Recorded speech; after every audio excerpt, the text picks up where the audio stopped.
Hello everyone, welcome back to my channel সিয়াচারিয়া arts. আজ আমি তোমাদের সাথে শেয়ার করব আমার মিনিয়েচার ফুড সিরিজে আমি এখনো পর্যন্ত যে কয়টি ফুড বানিয়েছি তার প্রত্যেকটা ভিডিও টিউটোরিয়াল। যেহেতু ফুড সিরিজ তাই মিষ্টি মুখ দিয়েই ফুড সিরিজটা স্টার্ট করলাম। তার জন্য বানাচ্ছি আমি এখানে একটা পেস্ট্রি। তবে ফুড সিরিজের এটা হলো প্রথম পার্ট, দ্বিতীয় পার্ট কিন্তু খুব তাড়াতাড়ি আসবে, তাই আমার চ্যানেলে চোখ রাখতে ভুলো না। আর তোমরা যারা আমার চ্যানেলে নতুন ভিডিও দেখছো চ্যানেলটিকে সাবস্ক্রাইব করতে একদম ভুলো না, তার কারণ আমার চ্যানেলে এরকম আর্ট এন্ড ক্রাফটের ভিডিও প্রায় আসতে থাকে। আমি আমার এই মিনিয়েচার ফুড সিরিজে যে কয়টি ফুড বানিয়েছি তার প্রত্যেকটা কিন্তু সুপার ক্লে দিয়ে বানানো। আর এখানে সুপার ক্লের সাথে পাওয়া টুলগুলো বাদ দিয়ে বেশ কয়েকটা টুল কিন্তু আমি ব্যবহার করেছি, যেগুলো কিন্তু আমার নিজের হাতে বানানো। তোমরা যদি টিউটোরিয়াল চাও কমেন্টে জানিও, তাহলে আমি তোমাদের সাথে ওই টুলগুলো বানানোর টিউটোরিয়াল ভিডিও শেয়ার করে দেবো। যেহেতু তোমরা ভিডিওতেই দেখতে পাচ্ছ আমি কিভাবে বানাচ্ছি, তাই তোমাদেরকে আর ডিটেলসে বললাম না। জানো তো আমার এই মিনিয়েচার ফুডগুলো দেখতে ভীষণ ভালো লাগে, স্পেশালি এগুলো ফ্রিজ ম্যাগনেট হিসেবে ব্যবহার করতে আরোই ভালো লাগে। তাহলে সহজেই জানা যায় ফ্রিজের মধ্যে কি কি রাখা রয়েছে।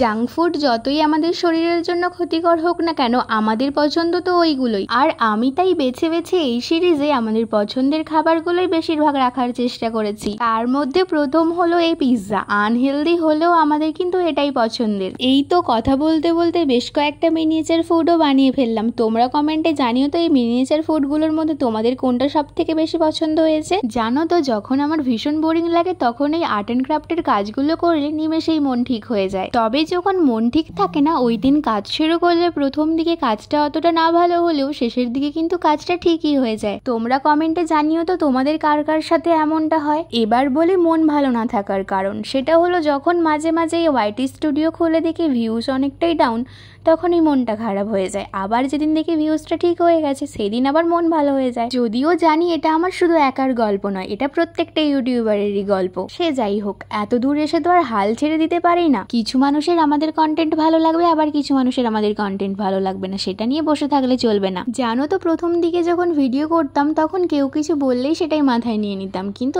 এখন আর সেটা হয় না। তবে তোমরা যদি চাও একদিন আমি তোমাদের সাথে আমার ইউটিউব জার্নিটা শেয়ার করব। আর তোমরা বেশ বারবার বলছো কিউএনএ ভিডিও আনার জন্য, 100K কমপ্লিট হলেই আমি কিউএনএ ভিডিও আনবো। আর তার জন্য তোমরা আমার কিউএনএ পোস্টে গিয়ে কোশ্চেন করতে পারো, আমি প্রত্যেকটার উত্তর দেওয়ার চেষ্টা করব। আর আমি এবার থেকে একটা জিনিস ঠিক করেছি, কারোর চ্যানেলে যদি সাবস্ক্রাইবার সংখ্যা 0 হয় কিন্তু সে যদি আর্ট অ্যান্ড ক্রাফটের ভিডিও পোস্ট করে থাকে, তাহলে প্রত্যেকের চ্যানেলে আমি ভিজিট করব। অলরেডি এখনো পর্যন্ত আমি বেশ কয়েকজনের চ্যানেল ভিজিট করেছি। তোমাদের যদি কোনো রকম কোনো কোয়ারি থেকে থাকে তোমরা কিন্তু চাইলে আমাকে কমেন্ট করতে পারো, অথবা আমার ইনস্টাগ্রামে গিয়ে আমাকে ডিএম করতে পারো। আমি চেষ্টা করব একটু হলেও তোমাদের প্রবলেমগুলো সলভ করার। এই তো তোমাদের সাথে কথা বলতে বলতে মিনিয়েচার ফুড সিরিজের ফুডগুলো বানানো প্রায় কমপ্লিট হয়ে এলো। আর যেহেতু সিরিজের শুরুটা মিষ্টি মুখ দিয়ে করেছিলাম, তাই শেষটাও মিষ্টি মুখ দিয়ে করার চেষ্টা করলাম। তার জন্য আমি এখানে বানাচ্ছি একটা মিনি কেক। তোমাদের কেমন লাগলো আজকের সিরিজটা কমেন্টে কিন্তু অবশ্যই জানিও, আর নেক্সট কি দেখতে চাও সেটাও জানিও।